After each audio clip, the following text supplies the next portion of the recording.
सो चलिए, बहुत दिनों के बाद आपसे बात हो रहा है वीडियो में। तो आज वीडियो थोड़ा सा आपको टेढ़ा लग रहा है, क्योंकि आज बहुत दिनों के बाद वीडियो बना रहा हूँ, इसलिए थोड़ा सा एडजस्ट करने में थोड़ा सा देर हो रहा था। तो चलिए कोई बात नहीं, हम तो भाई पढ़ने वाले इंसान हैं, जैसे भी हो हम पढ़ लेंगे, ठीक है। तो और माइक अभी बज रहा है रात का 3 बजे पार हो गया बज के।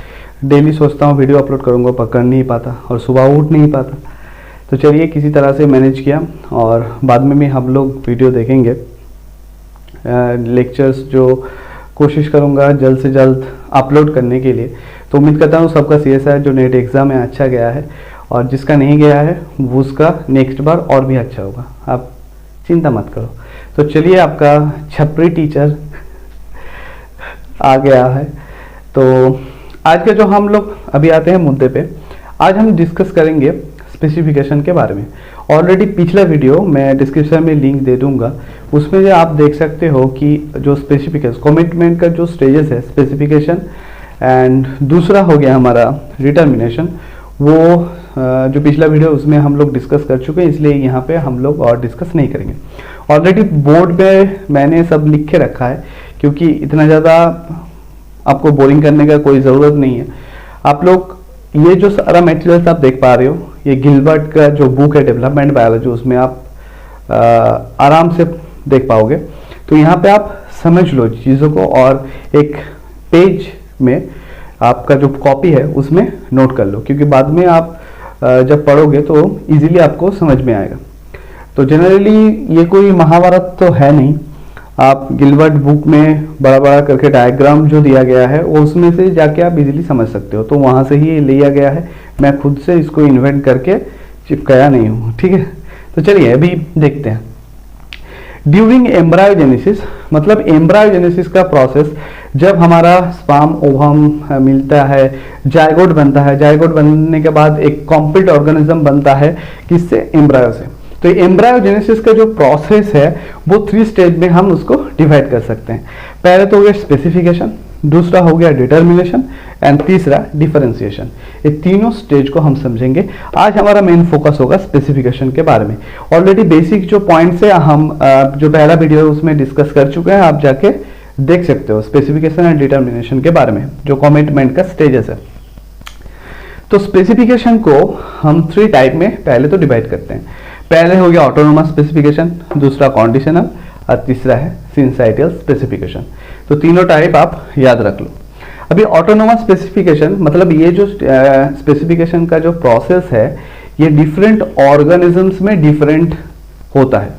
जैसे इन्वर्टिब्रेट्स जो होता है, चाहे मोलस्क हो गया, एनिलिड्स हो गया, या मोस्ट ऑफ द जो इन्वर्टिब्रेट्स, उसमें क्या होता है? ऑटोनोमस स्पेसिफिकेशन प्रोसेस होता है। जो conditional specification, most of the जो वर्टिब्रेट्स है एंड फ्यू इनवर्टिब्रेट्स में किस तरह का स्पेसिफिकेशन दिखाई देगा? कंडीशनल। और तीसरा है syncytial specification, most of the insect जो होता है उसमें देखा जाता है सिंसाइटियल स्पेसिफिकेशन, वो भी हम पढ़ेंगे। पर आज हमारा जो टॉपिक है वो ऑटोनोमस स्पेसिफिकेशन में आएगा, और पूरा नहीं, इसको हम नेक्स्ट वीडियो में और भी ज़्यादा देखेंगे, क्योंकि आज छोटा सा वीडियो बनाया हूँ और छोटा छोटा करके ही मे भी बाद का वीडियो होगा। तो आप जरूर जुड़े रहना, नहीं तो समझ में नहीं आएगा बाद में आपको। तो ऑटोनोमस स्पेसिफिकेशन एकदम सिंपल तरह के समझेंगे, ज़्यादा कॉम्प्लेक्स नहीं करेंगे। तो autonomous specification, most of the invertebrate mollusc को, एनिलिड्स को हम जानते हैं, जो मोस्ट ऑफ द इन्वर्टिब्रेट्स है उसमें ऑटोनोमस स्पेसिफिकेशन का जो प्रोसेस है वो देखा जाता है। तो फिलहाल पंखा बंद है इसलिए गर्मी लग रहा है, नहीं तो पंखा अगर नहीं बंद करेंगे तो ठीक से सुनाई नहीं देगा। तो चलिए कोई बात नहीं, मुश्किल से हमको जितना है, और पसीना से डरना नहीं है, जितना ज़्यादा हो सके पसीना बहाओ, चाहे वर्कआउट करके और चाहे दूसरा कुछ करके। तो चलिए ये है। तो अभी हम एक एग्जाम्पल लिए हैं, किसका एग्जाम्पल जो हमने लिया है, उसके बाद उसको समझेंगे। एग्जाम्पल से पहले समझ लेते हैं। तो ये है एक पटीला, मोलस्क पटीला का जो एम्ब्रायोजेनेसिस का थोड़ा सा जो प्रोसेस है, 16 सेल से एक सिलिएटेड लार्वल स्टेज कैसे बनता है, और इसमें क्या है ऑटोनोमस स्पेसिफिकेशन का जो प्रोसेस, वो समझते हैं। तो पहले 16 सेल स्टेज लिया, ये 48 सेल स्टेज, और ये सिलिएटेड। जैसे आप देख पा रहे हो ये सिलिया निकला हुआ है, देख पा रहे हो ना, लाल लाल करके। तो ये जो लाल लाल आप चीजें देख पा रहे हो इसमें जो 16 सेल स्टेज है, इसको कहा जाता है प्रिजम्पटिव ट्रोकोब्लास्ट। ये बाद में प्रिजम्पटिव ट्रोकोब्लास्ट अनुमानिक ना, तो ठीक है।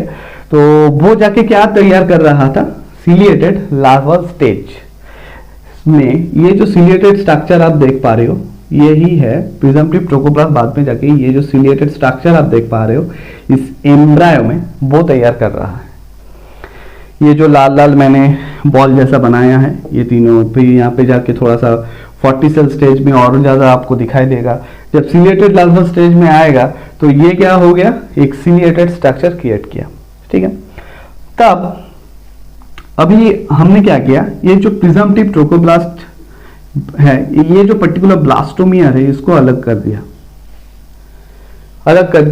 अलग करने के बाद हम लोग क्या देखेंगे, उसको कल्चर करेंगे, ठीक है। उसको कल्चर करेंगे नॉर्मली इन विट्रो जो बाहर जो कल्चर होता है उस तरह से उसको कल्चर किया जा रहा है। उसमें हम लोग देखेंगे कि ये 2 सेल स्टेज आया, फिर 4 सेल, और उसके बाद ये सिलिएटेड जो स्ट्रक्चर यहाँ पर भी तैयार कर रहा था। यहाँ पर भी सिलिएटेड स्ट्रक्चर जब ऑर्गन एम्ब्राय के अंदर था, ये प्रिजम्पटिव ट्रोकोब्लास्ट जो ब्लास्टोमियर है ये पार्ट, तब भी ये क्या सिलिएटेड लार्वल स्टेज तैयार कर रहा था। लार्वल स्टेज में एक सिलिएटेड स्ट्रक्चर तैयार कर रहा था, पर उसको हमने अलग कर दिया। अलग करने के बाद भी वो सिलिएटेड जो स्ट्रक्चर है एकदम हूबहू वही तैयार किया। कैसे किया, तो यही है ऑटोनोमस स्पेसिफिकेशन। वो आप आजू बाजू सेल के ऊपर डिपेंडेंट नहीं है, इसलिए उसको सेल्फ डिपेंडेंट प्रोसेस भी कहा जाता है। Autonomous specification self dependent process भी, वो किसी के ऊपर डिपेंड नहीं करता, अपने आप के ऊपर डिपेंड करता है। चाहे उसको आप एम्ब्राय के अंदर रख लो या उसको एम्ब्राय के बाहर कर दो। तो ये है ऑटोनोमस स्पेसिफिकेशन का मेन जो मुद्दा, कि वो सराउंडिंग सेल्स के ऊपर डिपेंड नहीं है, उसके साथ इंटरेक्शन का कोई प्रोसेस नहीं है। वो अपने आप ही अपना जो डिसीजन है लेके वो जो कंप्लीट स्ट्रक्चर तैयार करेगा। अगर नहीं करता तो जब उसको हमने अलग किया, डिफरेंट कल्चर में किया, तो क्या वो एक कंप्लीट स्ट्रक्चर जो इसमें बना था बना पाता, नहीं बना पाता। तो चलिए आज के लिए इतना ही, चीज़ों को अच्छी तरह से नोट कर लो। मिलते हैं नेक्स्ट ऑटोनोमस स्पेसिफिकेशन का जो प्रोसेस है नेक्स्ट वीडियो में, और भी अच्छी तरह से हम लोग ऑटोनोमस स्पेसिफिकेशन को समझेंगे। तब तक के लिए बाय, थैंक यू।